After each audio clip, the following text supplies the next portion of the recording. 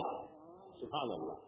اور رمضان سے اگر رمضان بنا ہے لفظ رمضان تو پھر اس کے معنی کیا ہوں گے؟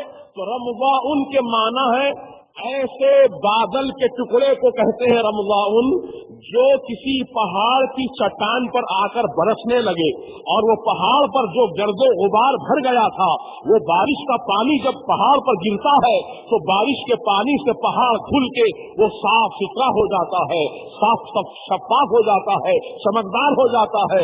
تو رمضان کا لفظ اگر رمضان سے بنا ہے تو معنی یہ ہوئے کہ ایسی رحمت کا بادل اللہ برساتا ہے جو ہمارے دلوں پر برستا ہے، کیونکہ ہمارے دل گناہوں سے گندے ہو چکے ہیں، ہمارے دل گناہوں سے سیاہ ہو چکے ہیں. تو رمضان کے مہینے میں اللہ تعالیٰ ایسی خاص رحمت کی بارش نازل فرماتا ہے رمضان کے مہینے میں روزہ داروں کے اوپر کہ جن کے دل دھل کے پاک و صاف شفاف آئینے کی طرح ہو جاتے ہیں.